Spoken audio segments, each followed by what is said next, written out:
what's it like to see the numbers your team put together in offense, what you achieved, and then just sort of their juggernaut and the way they're playing, that it's even at a higher level between what Jayson Tatum did and what they did overall offensively, and really have been doing now for a while. Yeah, so, that's the bar, and now we have to figure out how to overcome that to get a win. That's what it's all about. Competition is tough in this league.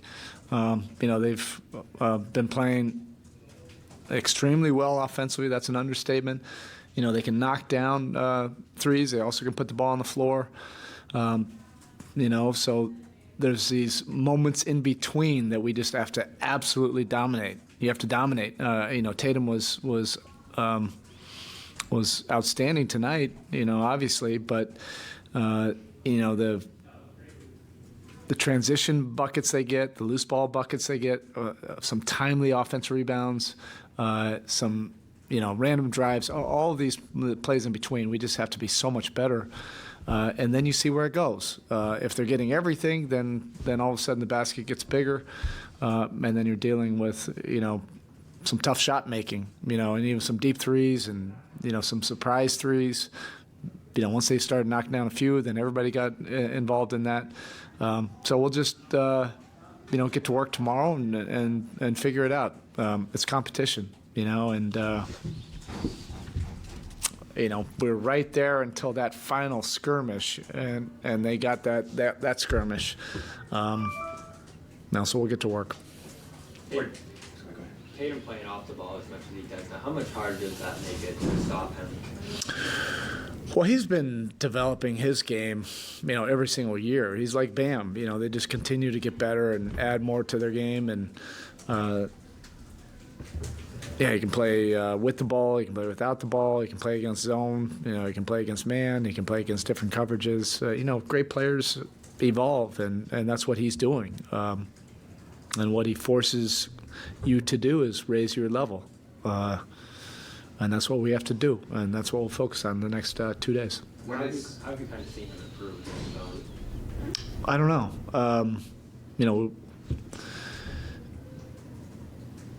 It's tough to compare. We didn't play this much zone, against them, last year. I just think, tonight he was just in such a groove. He knocked down, some open threes, and then he had some tough ones, and then he was able to get some, drives, get to the free throw line, all that stuff. Just got him fully in rhythm. Whether it's man or zone, you're dealing with a great player. It doesn't matter. The schemes don't matter. It's about making it tough, get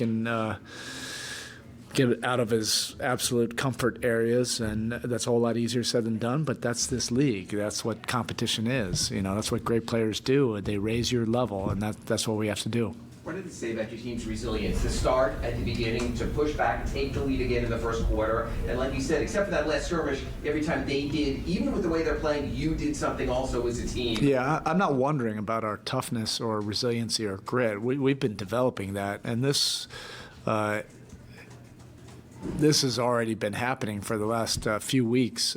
Even on that road trip, our previous road trip where we were 0-4, we showed incredible resiliency, and that's when I started to think, all right, we got something here. We do. Our record may be this, but we're developing some requisite toughness, some collective grit, some collective resiliency to be able to deal with, runs and deal with crowds, deal with all that kind of stuff. We just have to figure out how to get over the top against this team. The decision to use Udonis instead of over Nikola, where did that stand? And just the thought on playing UD? No, Nico has a sore foot and sore groin. Yeah, that's what it was. Yeah. So he's dealing with a couple different things, and I just felt like in this game we needed a little bit, with Dwayne out, we just needed a little bit more experience. And that's what UD does. It's Nico could have given us, good minutes as well, but UD just gives you that veteran presence. Each possession is so important, against a team like this, and all the guys trust UD, and he has a way of making everybody play a little bit harder and a little bit tougher.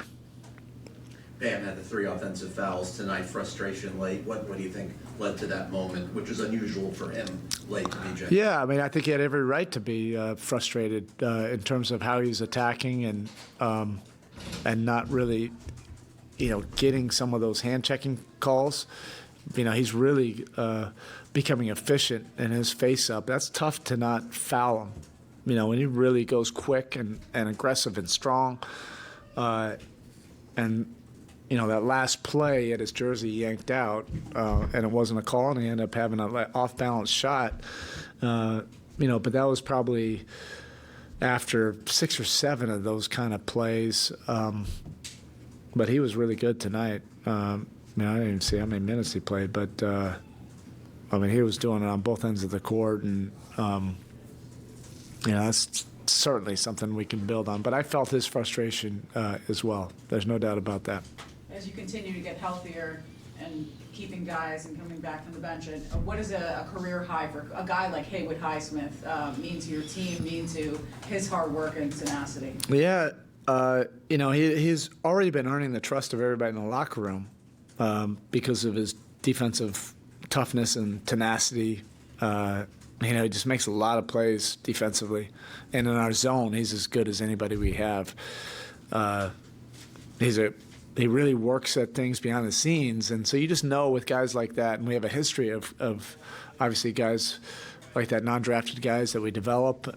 Sometimes the offense takes a little bit longer for them to really translate what happens on the practice court to the game. But we didn't even care. He's doing so many good things. He's making the right plays offensively. We knew it was just a matter of time before he would start knocking down some shots. That's, the shame of that, that's when everybody else notices. When people score in this league, that's when people notice. But he's been doing a lot of winning things for us that have not only earned the trust, but he's earned playing time, legit playing time. Now that even when we get healthy, you have to think about it. Looking ahead to Friday, you walk into this building every night knowing that you have the opportunity and the chance to compete and to win.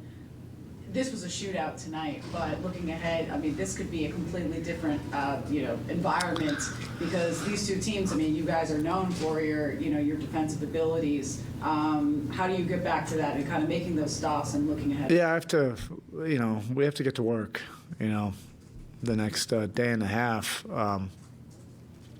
I don't think it's in the best interest for us to make it a shootout. This was a little bit more on their terms, even though we played well and we showed some toughness. To every time they made a run, we were able to get back into it.